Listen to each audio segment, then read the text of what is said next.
Beyond Borders. We're the ethnic food catering company here in Portland, Oregon. I'm here at an extraordinary restaurant here in Southeast Portland, so Southeast Harrison and 82nd. It's called My Brother's Crawfish. We're going to learn how to cook up a Southern Louisiana style classic here today with one of the brothers. His name is Kham Nguyen. Kham? Hey, Rich. Hey, pleasure. You're going to be teaching us how to make a Southern Louisiana style classic, is that right? Yes, I will be doing a blackened catfish, and it's going to be served over a bed of dirty rice. You're going to be giving away any secrets today? For you guys, yes. So you heard that. You're going to have to keep this just between you guys and us.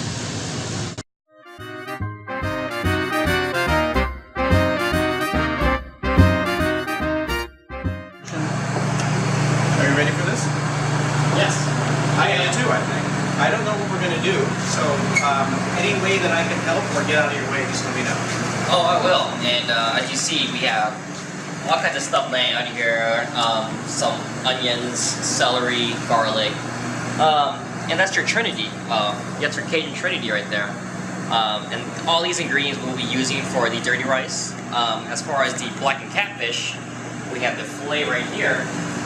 And then we got the assorted spices. And this pretty much consists of pepper, salt, paprika, cayenne pepper, and a little bit of onion powder. And it's just one part of each. So really simple, mix it all together, get a little shaker, and you'll be good to go.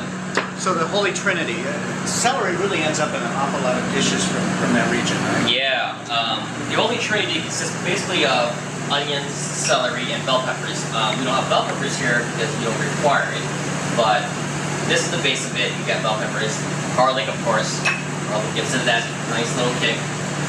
So nothing there that a person at home can easily prepare and serve?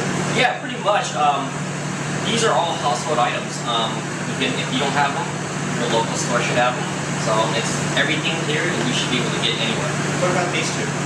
This is just parsley, dried up parsley, and this is just the spices that we will actually put in the dirty rice.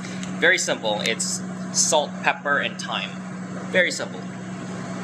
And I imagine you could play with it a little bit as you're cooking for your own taste. You can.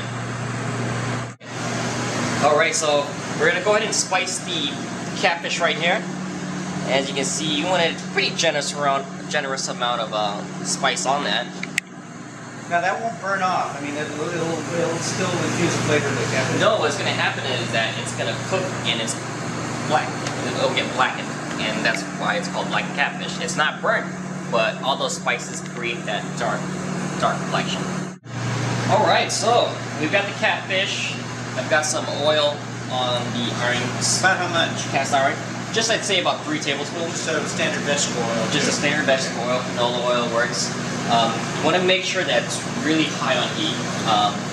The hotter the better. What you want to do is kind of sear the all the juices inside the catfish, and that's what creates the nice little texture and the coating around it.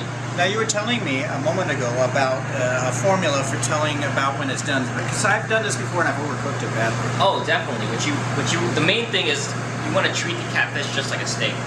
And when I say that, what you do is you set it down for about 3 minutes. Put it on, set it on for 3 minutes, flip it for another 2-3 minutes, and then you want to flip it one more time for about 30 seconds and then serve. Real simple. Well, it is an awful lot like a steak then. It is. It's very steak. So I'm going to go ahead and put it on. It looks like it's hot enough. And you can hear that nice little sear. That's when you know it's perfectly at the right temperature. It's not searing. It's not sizzling. It's not at the correct temperature. So if you were going to buy somebody with an electric stove, what should that setting be in?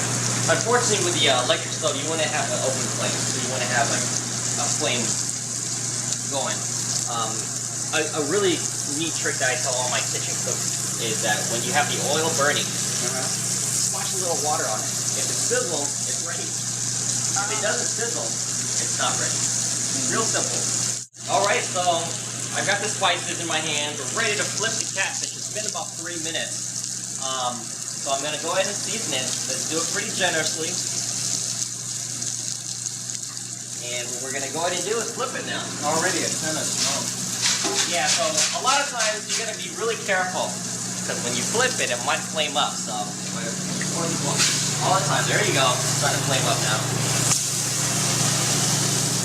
You got that going? You did that just to make it more dramatic. I want to warn people too. If you're going to do this at home, what you want to do ahead of time is maybe open up all the windows of the house. You might want to disengage your smoke detector because it might go off if the smoke emits lots of it. Another solution is to do it outside on your grill. That'd probably be the best solution. Yeah, You get that high heat. you get high heat. You can put these cast iron skillets on them. They work really great on them, and you do it outside. And hey, your neighbors will definitely get a kick out of it. Yeah, that looks beautiful already. It doesn't look anything like my attempts at home to make this dish. It's a very simple dish. As long as you see someone, you watch someone do it once, you can do it at home. Very simple. All right, so basically what we're gonna do now is wait about 2 to 3 minutes again, and then we'll flip it one final time and it'll be ready to go. All right, so we are ready for the final flip. That looks beautiful. Thank you. It's been about 3 minutes. You're going to notice it's going to be a little bit darker on the bottom, and that's normal.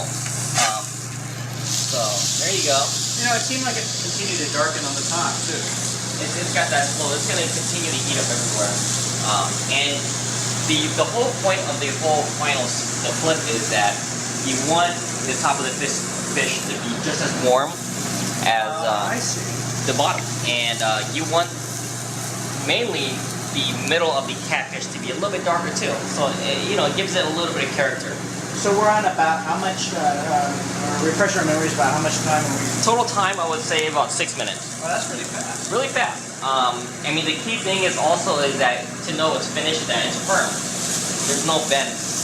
And that's how you can tell when a catfish is done. You don't need to temp it or anything. I've done this many times, and I tell people all the time, if it's not bended, it's done. And So, we're ready to flip it here. Go ahead. if you were doing a series of these, or if the people at home were doing a series of these, 6, 7, 8 of them, would they hold well in an oven? They would hold very well in an oven, but it would be even better just to put it in a pan and then put some foil over it, and they'll be just as fine.